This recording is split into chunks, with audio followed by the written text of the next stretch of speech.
kapatid, ay samahan po ninyo ako sa ating paghahatid ng salita ng Panginoon. Isang Bible character muli ang atin pong matutunghayan kung paano siya lumakad sa buhay bilang isang tinawag ng Diyos at kung paano niya itinawid o paano siya nakatawid sa kanyang sitwasyon. At ang naging dulo nito ay pagpapala and not simply blessing but prosperity. So talagang napakaganda ng ending ng kanyang buhay. So ito po ay si Job at buksan po natin sa chapter 1 verse 1 at meron pa po tayong ibang talata na bubuksan or babasahin po mamaya. Pero ito po yung ating pinaka-launching na verse para po sa umaga pong ito. Job chapter 1 verse 1. So pinakaunang verse ng aklat po ng Job. Okay, so tayo po sandaling magsitayo para po sa pagbasa po ng salita ng Panginoon.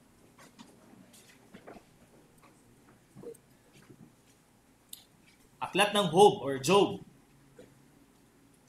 chapter 1 verse 1.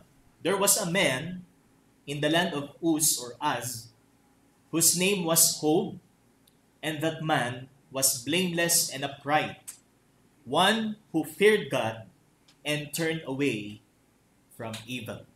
Purihin po ang Panginoon. Tayo po ay manalangin. Aming Diyos, salamat po sa umagang ito. At kami po minsan pa ay makakapakinig ng inyong pong salita. At ito ay kayamanang walang katumbas sa anumang bagay na nasa lupa at nasa mundong ito, Panginoon.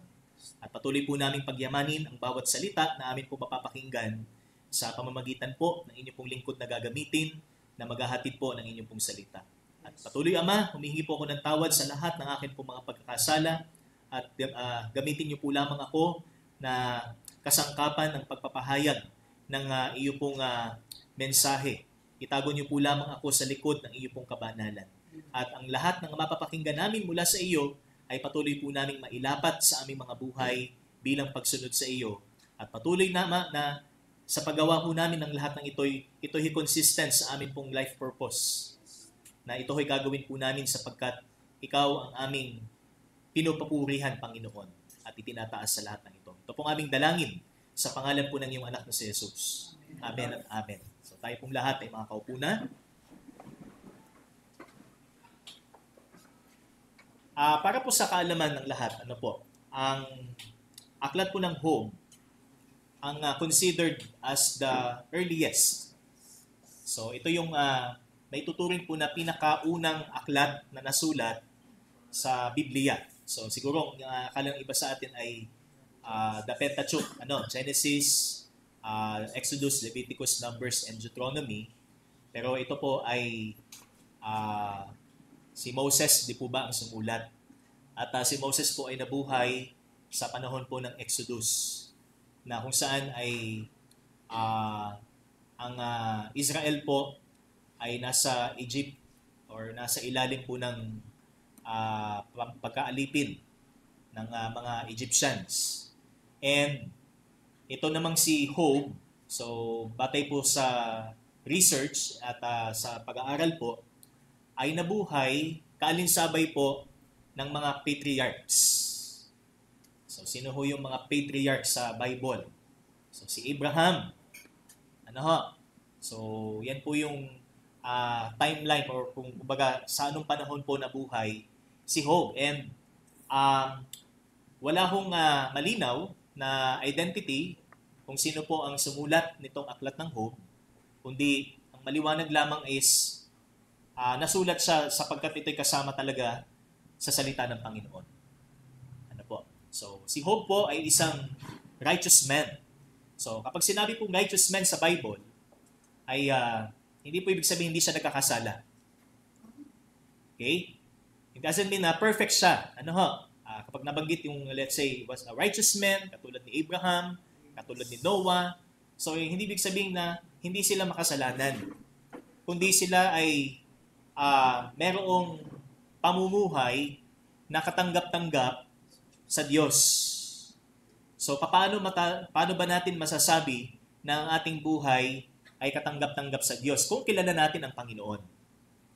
Di ba? Hindi natin masasabi na karapat-dapat tayo sa Panginoon na wala tayong point of reference.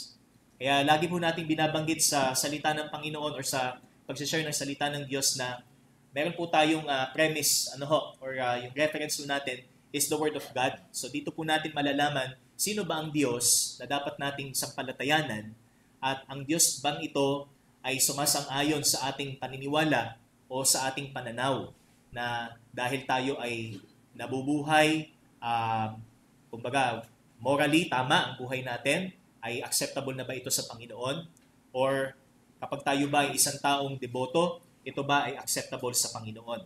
So kasi yun yung sinasabi ng iba na kaya ang tawag nila is meron silang fear of God. So meron silang pagkatakot sa Diyos. Ang kanilang definisyon ng pagkatakot sa Diyos is sila'y nabubuhay morally. Kumbaga morally wala silang walang putik na may pupukol sa kanila. May babato sa kanila. So maganda ang reputation ng kanilang pamilya. So hindi sila kilala as murderers, hindi sila kilala as corrupt officials, hindi sila kilala as if sila ho ay engaged sa mga anomalya, di ba? So hindi ho sila nangangahulugan na sila ho ay righteous in a way na hindi sila nagkakasalat, sila ho ay katanggap-tanggap sa Panginoon. Pero makikita ho natin throughout the book ng aklat po ni Job kung ano ho ba ang ibig sabihin ng isang righteous person at ano po ang ibig sabihin ng tunay na pagkatakot sa Diyos.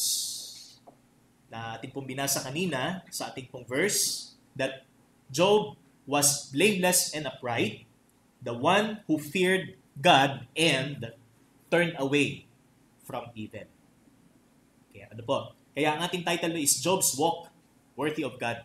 So paano ba lumakad si Job at yung kanyang paglakad na ito ay naging karapat-dapat sa Diyos. So not because he lived prior doon sa kanyang trial, kung paano siya blameless and upright before God, prior doon sa trial, yun yung sinasabing worthy of God. Kundi mas pinatunayan ng kanyang pag-undergo doon sa trial kung paano dapat siya lumakad sa Panginoon. Kaya, ang sabi po dito, how would you describe the one who really fears God? Paano natin mailalarawan ng isang taong may tunay na pagkatakot sa Diyos? Is it because of his religion? Is it because he is a moral person? Dahil lang ba siya isang moral na tao? Dahil ba siya isang relihiyosong tao? Masasabi na ba natin siya may pagkatakot sa Diyos? Di ba? Usually sa mga tumatakbo sa mga eleksyon or sa halalan, isa sa mga sinasama nila sa kanilang poster, makadiyos. O may takot sa Diyos. Pero nagiging lang yan. Kumbaga nagiging blasphemous na lang yan. Kasi itong mga gumagamit, sabi nga, hindi naman natin nilalahat, pero itong may ibang gumagamit ng Panginoon, ginagamit ng Panginoon para sa kanilang pansariling ambisyon. At kapag nakaupo na, alam na natin. Alam na natin. Sasama lang loob natin pag inelaborate pa natin. Okay? So, many people claim themselves and testify others as God-fearing person. And they define it through morality and religiosity and others. At ginagamit nila ang kanilang konsensya bilang batayan. Kapag sila isang moral na tao, kapag sila isang relihiyosong tao, masasabi nila na sila mayroong God-fearing heart o meron silang pagkatakot sa Panginoon. Pero, hindi ibig sabihin, ito rin ang sinasabi ng salita ng Diyos. Hindi po ibig sabihin, agree ang Bible sa kabuuan po nito. Na dahil ikaw isang moral na tao, dahil ikaw ay isang relihiyosong tao, masasabing ikaw ay may tunay na takot sa Panginoon. Kaya para sa kanila, morality equals fear of God. Kapag ikay moral na tao, hindi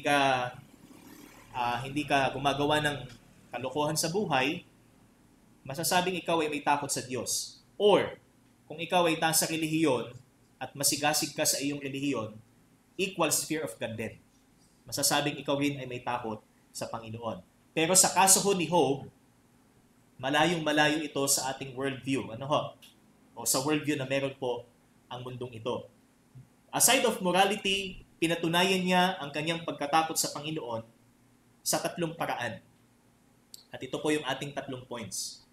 Habang siya ay sumailalim o sumasailalim sa tinatawag po nating mabigat na pagsubok ng integridad at paninindigan sa pananampalataya. Sabi diyan, well, he undergo a weighty test of steadfastness and integrity. Papaano hinarap ito ni Job at paano siya nakarating sa dulo? Kasi marami hong mga Kristiyano professing, pero kapag dumating na yung trial at hindi nila kinaya yung trial, inabandona na nila ang kanilang pananampalataya sa Diyos. O let's say, sa isang simpleng pagkakamali lamang. Ano po? And nagkaroon na sila ng hiya sa kanilang mga puso o sa kanilang mga sarili para humarap sa Panginoon. Hindi na nila nagawa ang kanilang dapat gawin na manatili sa presensya ng Panginoon. Kaya, how did Job walk worthy of God? Paano siya lumakad na karapat-dapat sa Diyos? So again, I will read the verse na binasa po natin kanina. There was a man in the land of Uz, or Az. So ito pong Uz, kung i-check po natin siya sa heograpiya ng Biblia, is matatagpuan sa hilagang bahagi ng Arabia. So, which is now Saudi Arabia. At ito ho ay katabi ng land of Midian. So, ang Midian, ang lugar kung saan pinuntahan po ni Moises. Nung siya ho ay nakapatay ng isang Egyptyo. So, doon ho siya tumakas, doon ho siya nagtago sa lugar po ng Midian. Sa unang, ikalawang 40 taon ng kanyang buhay. So, second 40 years ng kanyang buhay. Ano po? So, katabi daw po ng Midian itong Uz, kung saan mula si Job. Okay? So, how did he walk worthy of God? So, tingnan po natin sa chapter 1, verse 20. The context here is about yung pagsubok, na kinaharap po ni Job, na sabay-sabay na dumating sa kanya. So, siya ho ay wealthy, siya ho ay healthy, siya ho ay may mga anak. Pinagpala ho siya ng 10 anak. At lahat ng yun ay instantaneously nawala sa kanya. Nawala ang kanyang wealth, so namatay lahat ng kanyang mga alaga, and then yung kanyang mga anak nangamatay sabay-sabay sapagkat tinamaan ng kidlat yung lugar kung saan sila nagtitipon, and nagkaroon pa siya ng malubhang karamdaman. So, nawala din ang kanyang health. So, yun po ang naging sitwasyon po ni Job. But sa kabila po nito, makikita po natin, ang sabi po dito sa verse 20, he arose and tore his robe and shaved his head and fell on the ground and worshipped. And he said, naked I came from my mother's womb, and naked shall I return. The Lord gave, and the Lord has taken away. Blessed be the name of the Lord. So ano po ang naging response ni Job nung dumating ang mga pagsubok sa kanyang buhay? At hindi lang basta isang pagsubok ang dumating, kundi multiple. Maraming pagsubok ito. Kaya nga, pagka na-experience natin, let's say, isang pagsubok sa buhay natin, may sumakit lang sa kamay natin, para bang ang laki na nang nawala sa atin. May sumakit lang sa balakang natin, ang laki na agad ng nawalang pagtitiwala natin sa Diyos. Yung confidence natin talagang nasa-shatter, Yan, kapag wala nang kumakalansing sa ating pitaka o sa ating baryahan. So, nasa-shatter agad yung ating trust. na magtiwala sa Panginoon. Pero si Job, ano ang kanyang unang naging tugon? Nung sabay-sabay na dumating sa kanya ang mga pagsubok na ito. Ano pong ginawa niya? Siya ay winasak niya o pinunit niya ang kanyang robe. Nag-ahit, sabi dito, he shaved his head and he fell on the ground and worshiped. Siya'y sumamba sa Panginoon. Kaya ang pagsambay hindi nakabatay sa sitwasyon o kung anumang sitwasyon na meron po ang bawat isa. Kumbaga, parang mood, nakadepende sa ating mood yung ating worship sa Diyos. Pero si Job, ano pong ginawa niya? He feared God with a life of worship. Kung paano siya nabuhay as a righteous man, blameless and upright, it's because siya ho ay nabubuhay sa pagsamba sa Panginoon. Regardless ng mga sirkumstansya na kanyang kinakaharap. Kaya sabi dyan, he feared God by living a life of worship. At the outset of God's permitted trial, he worshiped God. Sinamba niya ang Diyos. Hindi siya nag-curse sa Diyos. Hindi siya nagmura sa Diyos. Hindi siya nag-question sa Diyos. Although doon sa kalagitnaan po nung Job, makikita ho natin na dumating na rin sa point na halos i-question na niya ang Panginoon. Hamunin na niya ang karunungan ng Panginoon until dumating yung time na sinagot siya ng Panginoon kung bakit siya sinusubok. Kung bakit siya humarap sa ganitong pagsubok. Para mas makilala niya na ang Diyos ay Diyos na kataas-taasan. That He is a sovereign God. Na ang Diyos ang may hawak ng lahat sa ating buhay. At hindi tayo pwedeng umasa lamang sa ating mga sarili. Ano po? Kaya, at the outset of God's permitted test or trial, he worshipped God. Hirap gawin yan sa atin. Bilang isang tao. Because our sinful nature, kapag dumating ang pagsubok, anong unang lumalabas sa bibig natin?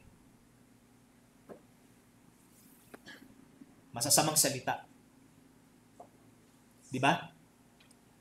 Mura ang lumalabas sa atin. Halimbawa nasa financial turmoil. Tapos dumating pa ang calamity. Let's say lindol. Wala nang may pang gastos, nawalan pa ng bahay. Nasira pa ang bahay. Di ba? So, ang nature ng tao, mapapamura siya. Anong klaseng buhay ere? Anong klaseng buhay ito? O di kaya, high buhay. Yung bang a sigh of parang buntong hininga ng pagkadismaya. So, nababanggit natin, high buhay. Bakit ganito? Yan. So, napapatanong tayo, bakit ganito? Pero si Job, wala tayong nakita sa kanyang statement na bakit. Pero anong sabi niya? Hubad akong lumabas sa sinapupunan ng aking ina, hubad din akong babalik. Ang Diyos ang nagbigay, ang Diyos din ang kukuha. Purihin ang kanyang pangalan. Kaya hindi ho ang pagpupuri sa Diyos is nakabatay sa ating mood o sa ating damdamin. Pag masaya, hindi parang hayahay ang ating pag-worship sa Panginoon. Ang buhay ng Kristiyano ay masayang tunay. May palakpak pang kasama. Pero pag nandyan na ang pagsubok, ano na ang ating himig? Natutulog ba ang Diyos? Ay, nako. So, naiiba na yung ating himig. Sa halip na himig ng kasiyahan, ay himig ng pagdadalamhati. Pero si Job, sa kabila nito, he has everything. Sabi nga, to mourn. Nasa kanya na ang lahat ng rason para magdalamhati at magtanong, magreklamo, etc., etc. Pero hindi yun ang kanyang unang ginawa. Siya'y nagpatirapa at sumamba sa Panginoon. Kaya, for our second subpoint, God tests us through trials to worship Him and Him alone. Huwag tayong magbibitaw ng anumang salita laban sa Diyos kung tunay natin siyang nakikilala, kung tunay nating nauunawaan ang kanyang mga panukala sa ating buhay. Kapag dumating ang pagsubok, anuman ito'y sa ating kalusugan, ito man ay sa ating pangangailangan, ito man ay sa ating mga mahal sa buhay, ito'y ginagamit ng Diyos para sambahin ang kanyang pangalan. Hindi upang lumayo sa Kanya. Kaya sabi ng 1 Peter 1, so that the tested genuineness of our faith may be found to result, sabi nga, in glory and honor and praise at the revelation of Jesus Christ.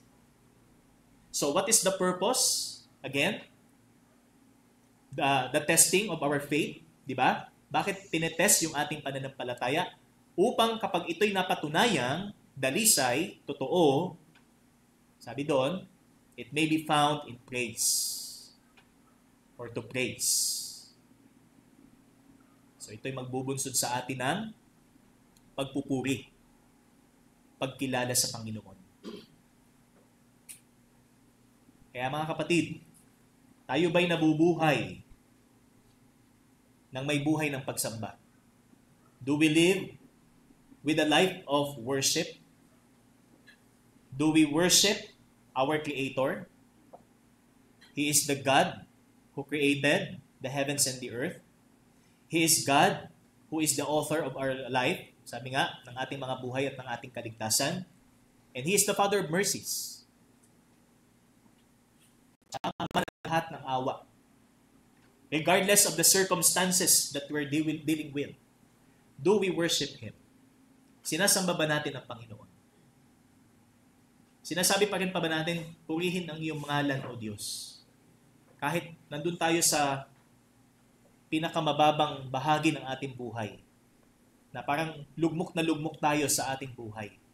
Pero hindi ho tayo pinababayaan ng Panginoon. Hindi ho tayo inaabandona ng Panginoon.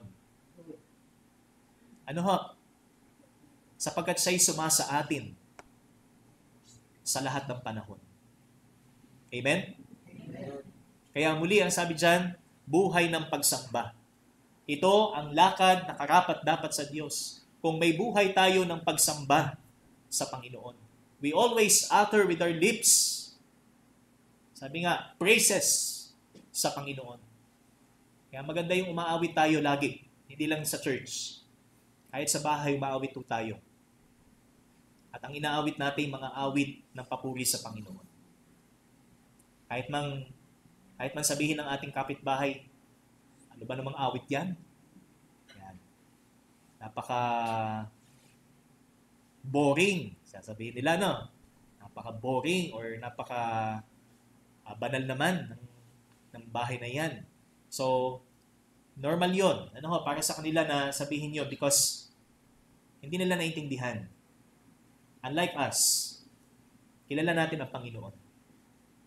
At dahil kilala natin ang Diyos, regardless ng lahat ng mga dumadaan sa atin, ng mga nangyayari sa atin, ito'y paraan para sambahin ang kanyang pangalan. Paraan ng Panginoon para sa atin. Kaya huwag tayong magmatigas, mga kapatid.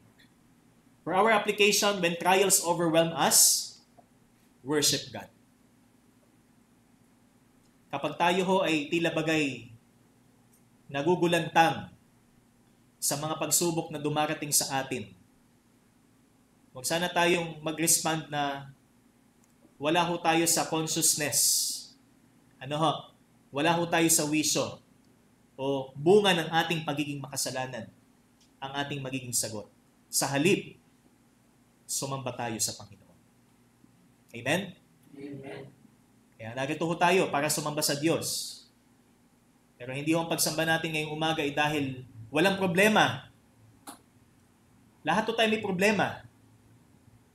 Pero nandito ho tayo para sumamba. Ano po? Hindi dahil sa iba pang mga bagay. So, next, number 2. Samahan niyo po ako sa chapter 2 naman ng Aklat ng Job, verse 9 and verse 10.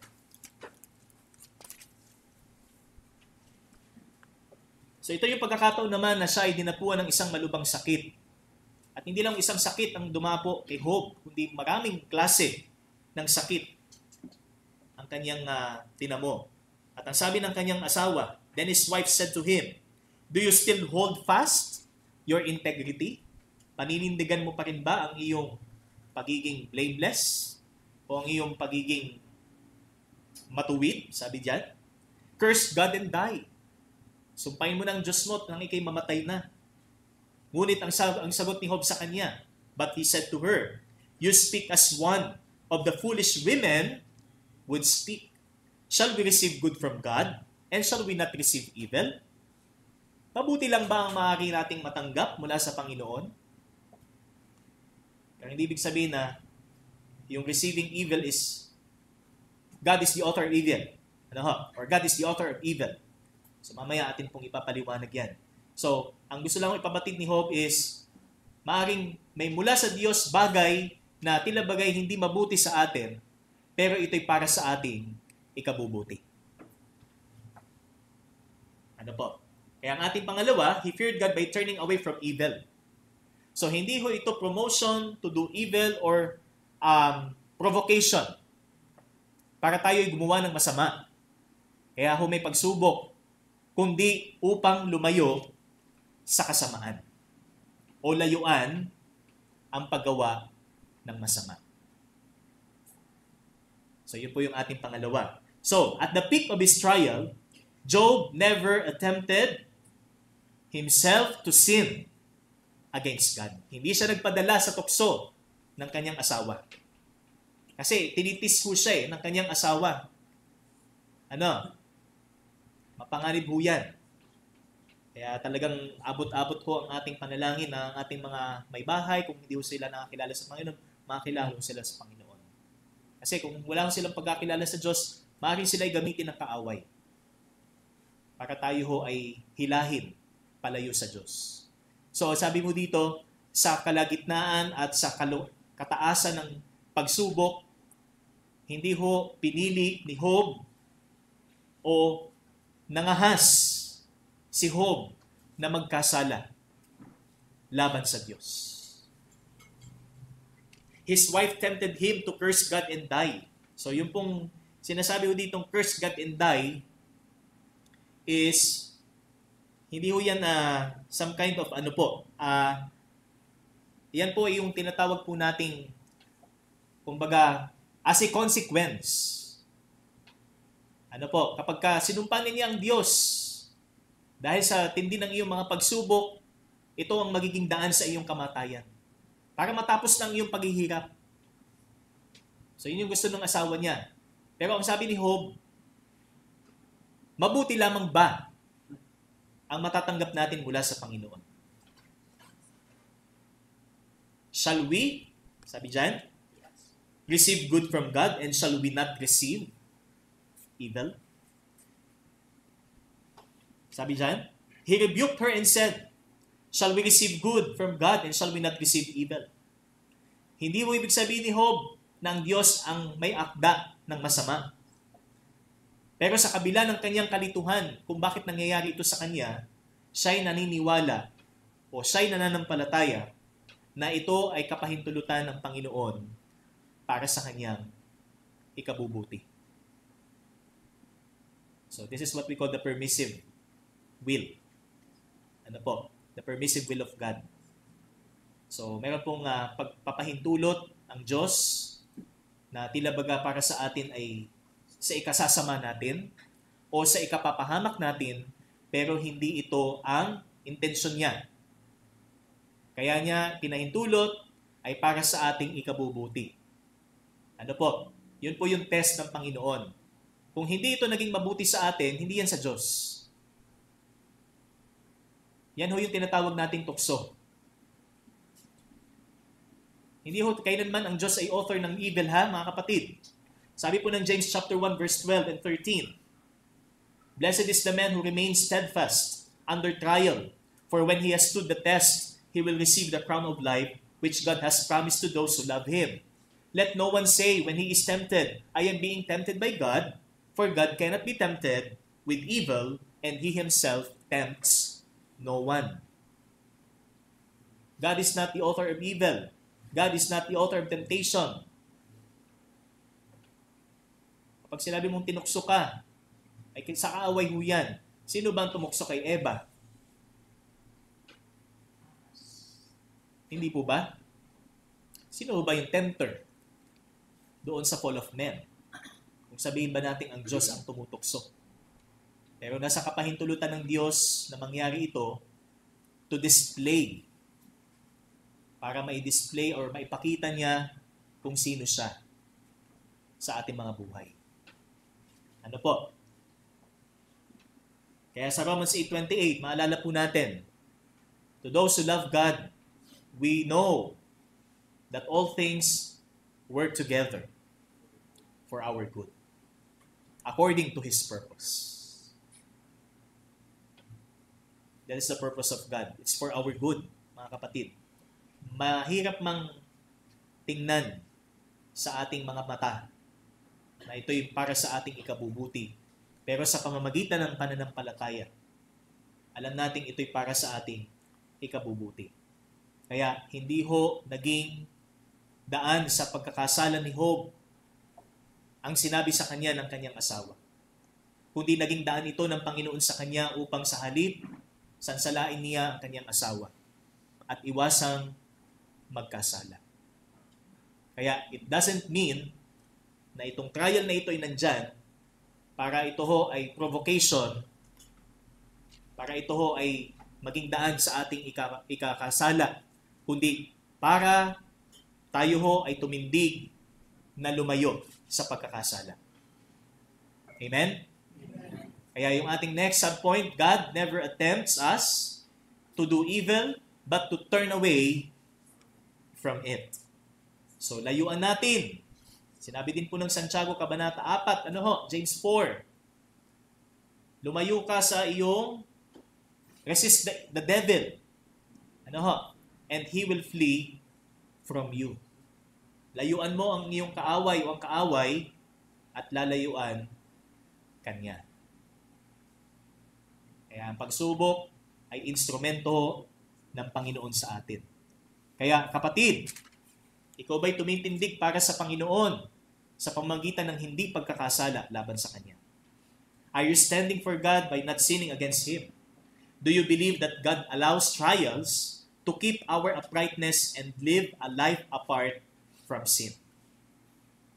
Tayo ba'y sumasang-ayon na ito ho'y kapahintulutan ng Diyos upang tayo ay mabuhay malayo sa kasalanan? Hindi para ikapahamak natin at tayo mahulog sa kasalanan. Ito ho ang ginawa ni Job. Hindi niya piniling labagin ang kalooban ng Diyos. Hindi niya piniling suwayin nang minsan pa ang Panginoon na nagligtas sa kanya. That's why, application, trials are not allowed to fall us again to temptation.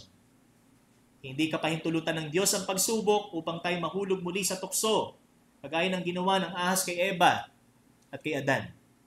Kundi upang tayo ay ilayo mula rito.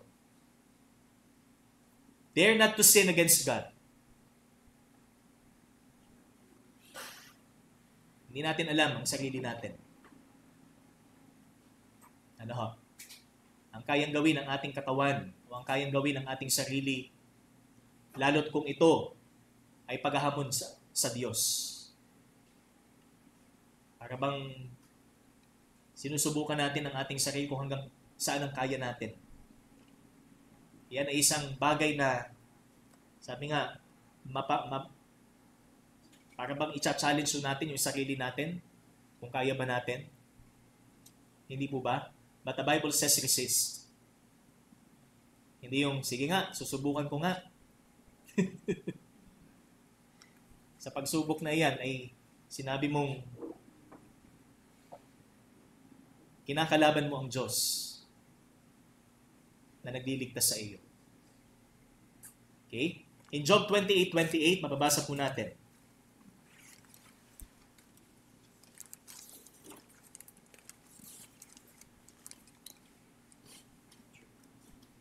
Okay, basahin ko po. In Job 28 verse 28,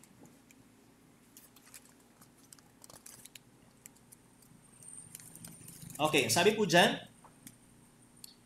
and he said to man, behold, the fear of the Lord that is wisdom, and to turn away from evil is understanding. So, di ba sa Proverbs? Ano sabi dun sa chapter 9, verse 10? The knowledge of the Holy One is understanding. So, kahimik. Ano po, in Proverbs 9:10. But ang sabi diyan, the fear of the Lord, that is wisdom, and to turn away from evil is understanding. So, ang understanding, kaunawaang may tuturing ayon sa salita ng Diyos ang paglayo o ang pagtalikod sa kasamaan. Hindi yung pagtatampisaw sa kasamaan. Kaya, hindi ho ito ipinapahintulot sa atin upang muling mahulog sa pagkakasala, kundi upang tayo ay lumayo sa kasamaan. Kaya layuan ng kasamaan o lumayo tayo sa kasamaan. Amen, mga kapatid? Amen. Turn away. Yan po ang sinabi sa chapter 1 verse 1. Ano ho?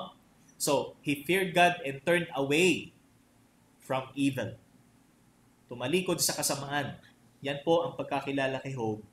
Kaya siya ay nakilala bilang isang honorable na tao, may mabuting reputation, kaya sabi dyan, blameless, and may pagkatakot sa Diyos. And number 3, dun ho tayo sa huli, chapter 42, ng aklat pa rin ng Job. Tingnan po natin. Wala ho tayong makikitang definite na sagot sa Bible kung gaano kahaba yung trial nitong pinagdaanan po ni Job. Wala ho tayong definite na makikita. At kung gaano rin katagal na hindi sumasagot ang Diyos sa kanyang mga daing. Pero dumating ang panahon na kung saan sinagot ng Panginoon ang kanyang mga katanungan. At ipinakilala ng Diyos ang kanyang sarili sa kanya kung sino talaga siya. At ito ho ang napagtanto ni Job matapos hong sagutin ng Panginoon ang kanyang mga daing. At ito ho ang kanyang sinabi. Verse 1, Then Job answered the Lord and said, I know that you can do all things, and that no purpose of yours can be thwarted. Who is this that hides counsel without knowledge? Therefore I have uttered what I did not understand. So, normal yan sa atin. Basta lang tayo bitaw ng salita na hindi naman natin naunawaan, lalo't kung ito ay pag-question natin sa kakayanan ng Panginoon o sa kanyang kaalaman. Things too wonderful for me which I did not know. Hear and I will speak, I will question you and you make it known to me. I had heard of you by the hearing of the ear, but now my eye sees you. Therefore I despise myself and repent in dust and ashes. So the third, itong pangatlong kaparaanan upang maituring na ang kanyang paglakad ay karapat-dapat sa Diyos is that he feared God by standing fast sa kanyang pananampalataya sa kabila ng pagsubok. So, he feared God by standing fast in faith amidst trials. Remember in James chapter 5, ano pong sabi ho doon? Verse 11, You have heard of the steadfastness of Job. In other translation, the perseverance of Job. Or in other words, the patience of Job. Tayo ho ba'y pasensyoso? Mas pasensyoso na tayo after ng pagsubok o mas maiksi yung pasensya natin habang may pagsubok? mga kapatid. I-evaluate natin yung ating mga sarili. Nung bang tayo'y sinusubok ng Panginoon, anong nangyari doon sa patience natin? Humaba o miksi? May pagpipilian ba tayo? Huwag naman sanang piliin natin, Pastor, wala. Walang pasensya. Di ba, ang pasensya ho is fruit of the Spirit. Bunga ng Espiritu. So, paano tayo nag-endure sa lahat ng mga nangyayari sa atin? Kasi ang patience is not only in reference to persecution or sa mga tao, kundi patience in times of trials. So, ito yung kinaharap ni Job. Pero dahil sa kanyang pagtitiis o pagtitimpi sa mga pagsubok na kanyang pinagdadaanan, nakita ng Panginoon ang genuineness ng kanyang pananampalataya. And later on, ibinalik sa kanya yung nawala. Ibinalik sa kanya yung mga nawala sa kanya doon sa unang part ng aklat. Di ba, nawalan siya ng wealth, nawalan siya ng mga anak, nawalan din siya ng wealth, o ng health, rather.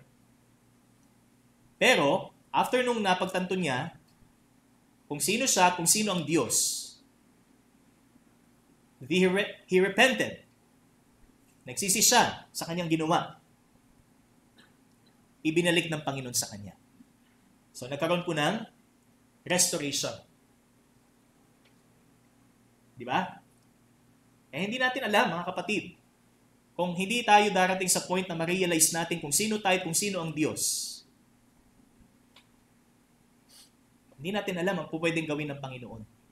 Maaaring higit pang ibalik ng Diyos na nawala sa atin before. Amen?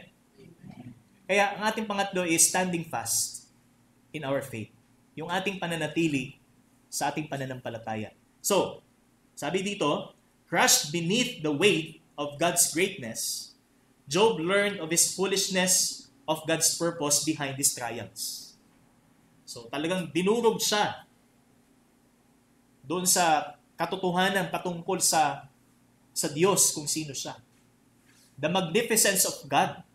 Kung gaano kalaki ang Diyos na kanyang pinaglilingkuran o ng Diyos na kanyang sinasamba.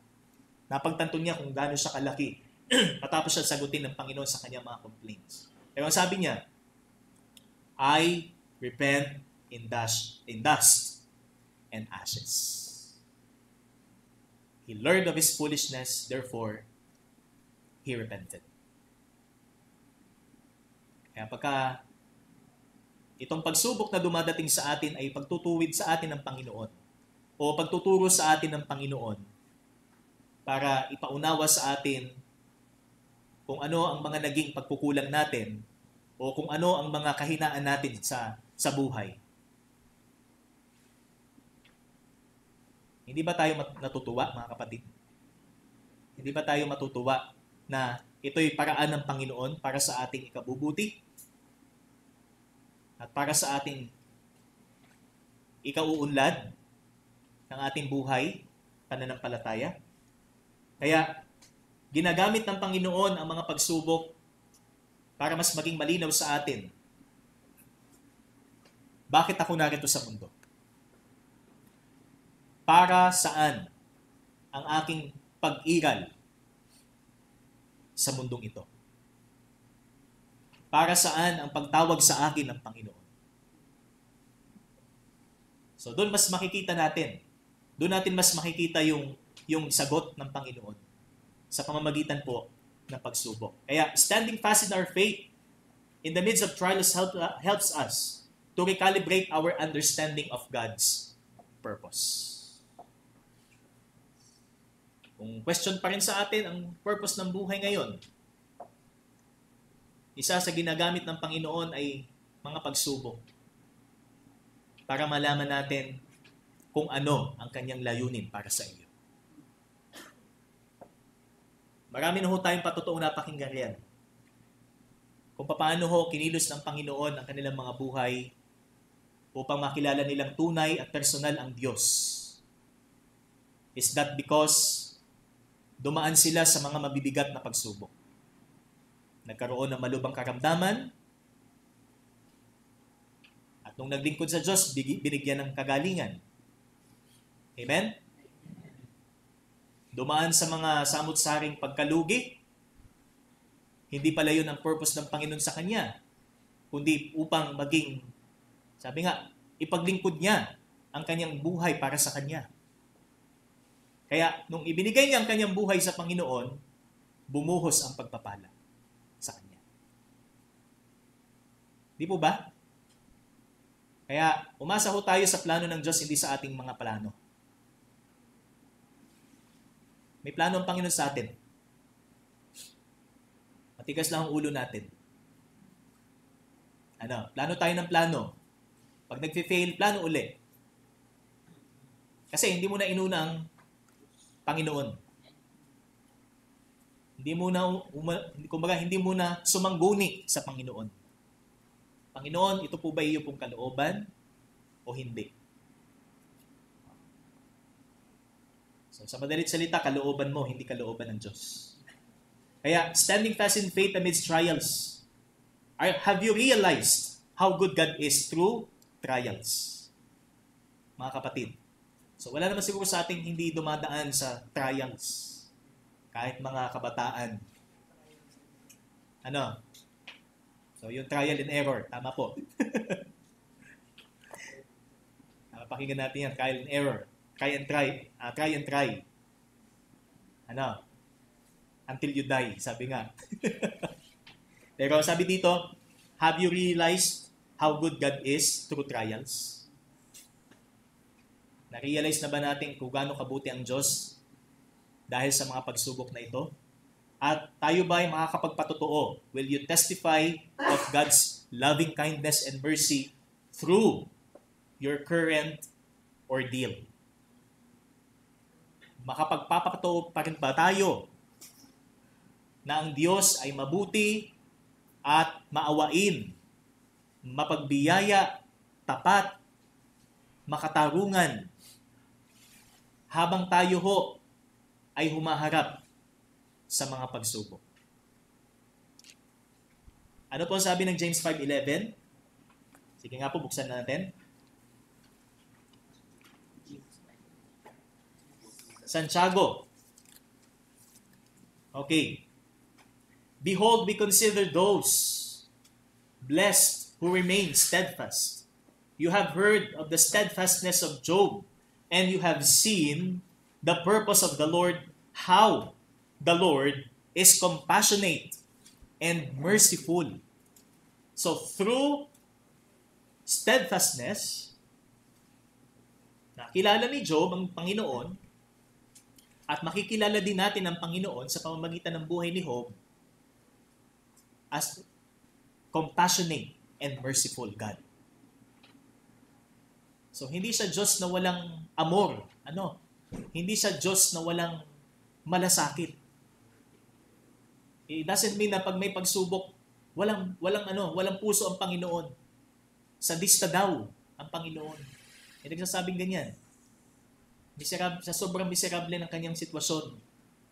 Para bang ang pagkakilala niya sa Diyos ay mas natutuwa siya pagka may nangyayaring masama. Masaya siya pagka may napapahamak. Hindi ho ganyan ang Panginoon. Siya ay Diyos na mabuti. Kaya, itong mga nangyayari sa atin, mga kapatid, so there are series of calamities, trials, maaari personally sa atin. Sinusubok po tayo. Talagang pinupurify ng Panginoon yung ating sarili. Pinupurify ng Panginoon yung ating buhay. So it's so hard, at nakakahiya sa Panginoon. But then and again, it is for our good. Hindi ho para sa ating ikasasama, kundi sa ikabubuti. Amen? Amen.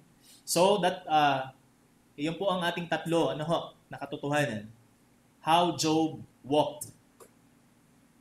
Okay? Paano lumakad si Job worthy of God? So first, he feared God by having a life of worship or living a life of worship. Next is that he feared God by turning away from evil. And number 3, he feared God by standing fast in faith amidst trials. Patience in the midst of trials. And for our conclusion, Job's faith walk is determined by his life of worship, integrity, and patience. This is how he demonstrated his fear of God. Likewise, fear the Lord with our lips filled with praises, with our lives that promote righteousness, and with our hearts that patiently endure trials. Katakutan natin ang Panginoon sa pamamagitan ng ating mga labing puno ng papuri, ng ating mga buhay na nagpo-promote ng katuwiran, okay? And ng ating mga puso na matyagang nagtitiis sa panahon ng pagsubok. Ito ho ang nais ng Panginoon sa atin. Since we desire, sabi nga, we want to have a life worthy of God, fear Him. And to fear Him is to worship Him, to live righteously, and to be patient. Tayo po'y manalangin. Salamat po, Panginoon, sa inyo pong salita. Salamat po sa iyo pong pagtuturo through Job sa kanyang buhay na kami ay maging mahinahon, patuloy po na nagpupuri sa iyo, namumuhay ng katanggap-tanggap sa iyo, at nabubuhay ng may pagtsatsaga para sa iyo, Panginoon. Tulungan niyo po kami na magawa po namin ang lahat ng ito faithfully. And patuloy, Ama, humihingi din po kami ng karunungan para mailapat namin ito ng tama sa amin po mga buhay. Help us, O Lord, sa mga bagay na ito. At patuloy lamang na ang bawat buhay na meron kami ay maging kalugod-lugod sa iyo. Makapagbigay kami ng glory sa iyo pong pangalan. Salamat po, purihin ka sa pangalan ng iyong anak na si Jesus. Amen at amen. Purihin po ang ating Panginoon.